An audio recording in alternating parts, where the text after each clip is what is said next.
Good afternoon. Where did that regular season go? It was really fast. 4 months coming in on July 31st, and then finishing up on November 19th with a big win on the road against South Dakota for our seniors and captains and the entire team to win on the road and share a sixth straight Missouri Valley Conference Championships. Real, gratifying to us as a staff, and can't say enough about our guys, how resilient they were, and dealt with a lot of adversity this year. I want to thank Matt Larson, our administration team, and Pat Fredrickson for allowing us to go a day early. We were able to go on Thursday and spend an extra night there, and it really helped us. Obviously, it was even hard to get down there on Saturday, which we didn't realize until we tried to get on the road from Sioux Falls to Vermilion. But if we had tried to do that on Friday, it wouldn't have worked, and obviously it wouldn't have worked on Saturday. So appreciate Matt Larson and his staff for allowing us to get down there on Thursday and get into a routine, and our guys handled that routine really well Thursday night and Friday. So with that being said, we're off to the playoffs, and we'll take questions. What do you know about Pierre? Any update there? It's an MCL strain, and so it's kind of a sprain, so it's just kind of a week-to-week deal, and we'll see how it tightens up. Obviously, he won't do anything this week, and probably next week this time we'll reevaluate him, but no structural damage, so that's good. Anybody else injured, or how you coming out? Well, Jalen Wimbush will be out this week. His is an AC separation, I believe, in his shoulder, and he'll be kind of week to week. I'm sure there's a number of guys. Plank is beat up pretty good, get more of a laceration or something on his leg, and he'll be out a few days. We have a number of guys that will be out this week, but we'll only practice a couple of times this week before we give them a little Thanksgiving break, and they need a break physically, and they need a break mentally from football. You go on an 8-game grind like that in the Valley, everybody knows that takes a lot out of you. So we need to. We don't see them at all today. Today's an off day for them, and then we'll get back together tomorrow for a short practice. Is this as beat up as you've been heading into the playoffs? Without question, yeah. I mean, there's a lot of guys that either obviously dating back to Nick and Nate that are out for the year and stuff. There's a lot of guys that are beat up that we'll see what we'll have at the end of this week and see if we can get some guys back. Is that a product of, again, you go back to the non-conference schedule? Can you take it all the way back? I think you probably can. Not only that, but playing that early game and you come in July 31st, maybe that's a week difference, but you come in July 31st and you play your first game in August before anybody else does, and have the gauntlet of the schedule we did with the 3 non-conference games and then the Valley. I think it's partly that, but some of the things were, Nate's wasn't. Nate just turned and his knee popped. So, but we'll be able. I think we'll get Bruce back more 100%. Obviously, it was good to have him out there. He played maybe one snap of offense and ran a wheel route when we had Jeff for the screen, and I know they were wondering why Bruce was in there, and he runs a wheel route. He's such a great receiver that it took a couple guys out of there, and Jeff was able to get a big third down conversion on the screen play. But he did a nice job on kickoff, and having Bruce out there practicing is a big lift to our team, and I think he'll be closer to 100% in 2 weeks. You can talk about how tough this schedule was, but when you look at the parity throughout the standings and where you guys all ended up sitting, can you also look at that preseason or that early non-conference schedule in your conference and say it also got you that number 1 seed along with your work? It may have. I mean, I didn't get a chance to listen to what anybody said from the committee, but I think our win over Eastern Washington probably trumped a lot of things, and that was a great football game. Obviously, the win over Charleston Southern was big, but you go through our league and you go 7-1 with as many good teams there are in our league, and does the Iowa win help? I don't know. I know it prepared us in the fourth quarter of games, just the non-conference, having to play 3 games where you're playing to the last play. It helped us, gain some confidence to some of those younger guys that hadn't been in the same position in the previous years of winning the game late in the fourth quarter. So So on one hand, you have the preparedness. On the other hand, you have the injuries. Was it worth it having that difficult non-conference? It is what it is. I mean, it's hard to schedule games around here. So it was a fun non-conference. It was one of those that you look back and say, well, would you like to have had one other game in there? Maybe, but shoot, our guys are going to remember this. And I told our guys that you're going to remember this for a long time, 10, 20 years from now. Of we were 7-1, 10-1 overall, and you beat two top-ranked teams in the country and beat an 11th-ranked Iowa team. That's something that as daunting of a schedule as it was, I think, the toughest schedule that we've been here since I've been here in the 6 years. So going forward, then you anticipate maybe having just as tough non-conference schedules, or nobody ever knows. Every year we're trying to schedule teams. We don't schedule them 5 and 6 years out very well. So it's we'll find out what next year is, and we'll find out the following year. What do you think of the brackets overall? What are your thoughts? I've only really looked, Mike, at our top half of where we're at and what could come in those first couple of games. That's really the only thing I've looked at. I know who the seeds are below, but I didn't really look at the matchups. All good teams, so it doesn't matter who you play. But Cal Poly had beat San Diego before. I thought that was interesting that they put those guys to play each other again. I didn't think that was what the whole idea of the brackets this year is try to make sure there wasn't any repeat matchups. But obviously they did do that, and I haven't watched any film yet. I've been doing some different things with Missouri Valley Conference calls and stuff. So, but I know two really good opponents in Cal Poly and San Diego, and then that next game, whether it's South Dakota State, Villanova, whoever else, that's a tough upper half of that bracket, and we'll have our hands full with either Cal Poly or San Diego, whoever comes out of that game.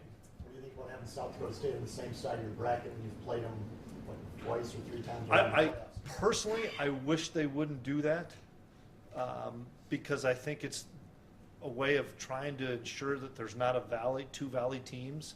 But in the same respect, you have to still win and beat anybody in front of you. And so it's too bad that every year South Dakota State and North Dakota State are potentially matched up against each other. Last year it didn't happen, and Montana won. Heck, this year it could be neither one of us make it to that second game. But I wish, from a personal standpoint, because I've got good friends down at South Dakota State, that they would put us on opposite sides rather than say, okay, you guys are a bus drive, let's do that. But once again, neither one of us has even advanced yet. The Valley got 4. What do you think about that?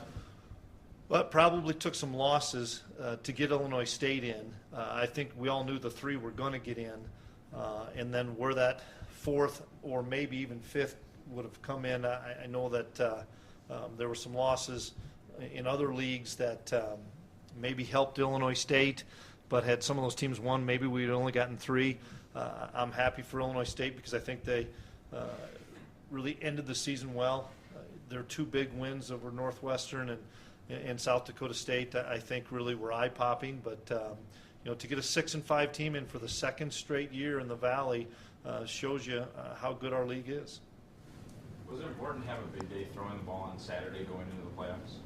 Yeah, absolutely. It's confidence for Easton and our passing game in general. We need to be able to move the ball in a variety of ways, whether it's drop back, 5-step stuff, bootleg, play action. I think Easton out on the edge that's where he really excels.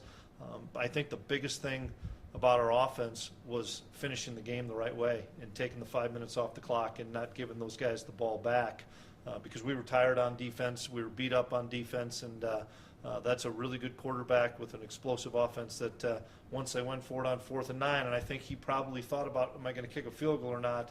But I don't know if he thought he'd get the ball back, so he'd take a shot at it on 4th and 9.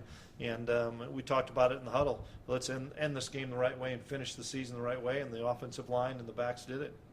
You guys concerned? I mean, last points you scored with 11:30 left in the third quarter. Worried about the last 26 minutes of the game not cashing in at all? We won the game. That's all I'd say, Rod. I mean, you can go back in every game. We wish we would have scored one, wish we would have not given up one. Bottom line is we found a way to win the game, and nobody's going to ask you at the end of the year, well, you were 10-1, but you only won a couple of games in overtime or by a touchdown or less. I don't really care. A win's a win. Coach, you have a blueprint now for how you handle this part of the season, the bye and so on and so forth. Do you change anything this year? Well, we'll have to adjust a little bit this year just because of the amount of injuries we have. I don't think we'll have a full complement of guys out there today or tomorrow, but we'll get workouts in both of those 2 days. We'll probably emphasize some of our freshmen a little bit more these next 2 days, which is a great thing for us because we redshirted them all, and it allows us to spend some extra time with those guys, and it gives our older guys more of a chance to get in the training room, get more treatments, be real limited on the field. We've played a lot. Not only have we played so many games, we've played so many snaps in all those games. So we have to adjust, and we're going to staff meet this afternoon. We haven't been together as a staff. We gave the staff off yesterday on Sunday, and then they've been looking at both opponents, and I've been on different calls. So we'll meet together for the first time this afternoon as a staff to discuss the week ahead. How much prep do you do on both teams before there's obviously a winner on Saturday? Well, we've always done and will continue to do Tuesday on one team, Wednesday on another team, in no particular order. So we'll talk about that today of which team we're going to do. What we have to decide as a staff is on Saturday when we come back and have a practice. I wish the game were at 1 o'clock or 2 o'clock, where then you gain that extra practice. With this being a night game, I'm not real excited about practicing at 9 o'clock at night or something, and we're not going to do that. So we'll probably split that second practice or that Saturday practice up and do a little bit on both teams. Is Chris Board going to get looks then this week at linebacker with Pierre out?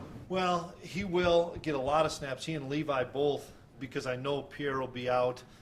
I'm knocking on wood that Chris is healthy. He missed some time, and he's got a back, which then led to a hamstring injury. So we'll see how he is. But I would assume just going a couple of days this week before they're going to get a few days off that Chris will be able to get a lot of those same pictures that Pierre would have had.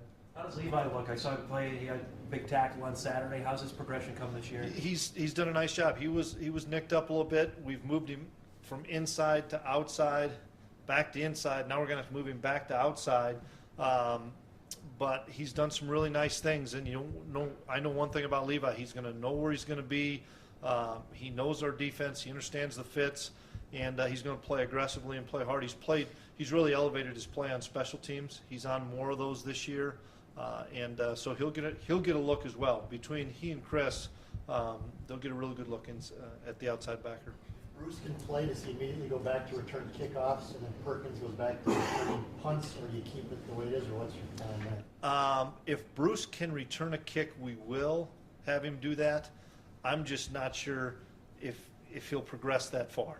Will he be better as a running back, receiver, those things, as opposed to the kick return?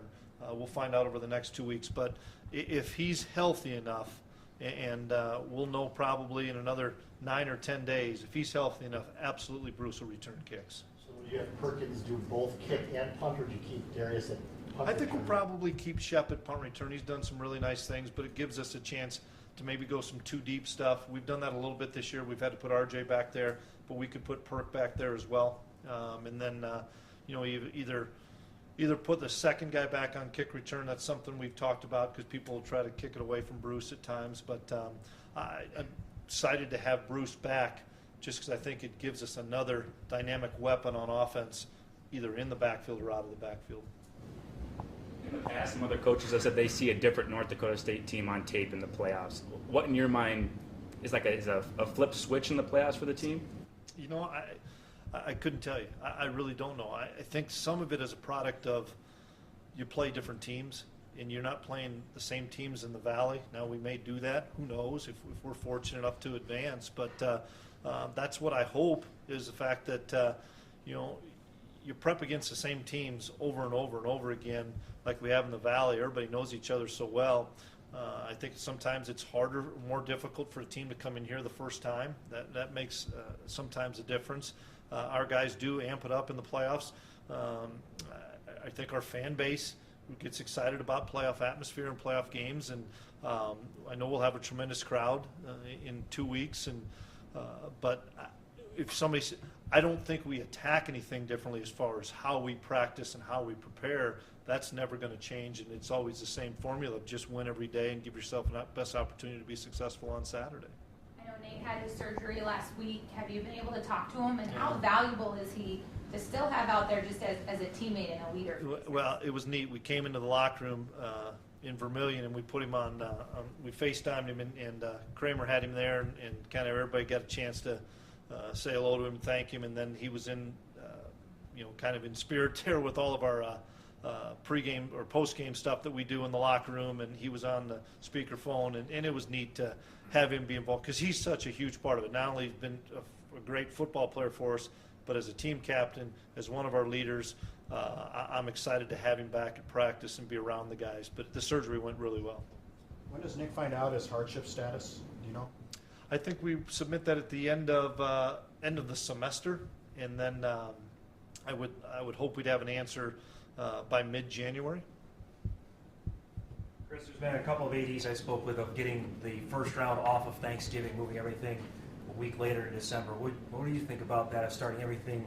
When are you going to play the championship game, like February 1st, opposite of the Super Bowl? I believe what they would like to do is keep it where it was, but move the semifinals maybe back a week. Oh, in a perfect world, I'll be honest, I wish it all ended before Christmas. I think that's the way it should be. I think whether it's the 2 weeks, the 3 weeks, the 3 weeks is way too long. And maybe we will be a part of it. Maybe we never will be a part of it again. Who knows? That's a long time. I would rather have it all done by Christmas. Now, that's tough, but I could see them moving the schedule up a week and throwing a bye week in there and having it done before Christmas. I don't think to add another. Well, then what do you do with Indiana State or Illinois State that finishes a week early, or UND that finishes a week early? Shoot, now you're off an awful long time. Great, thanks.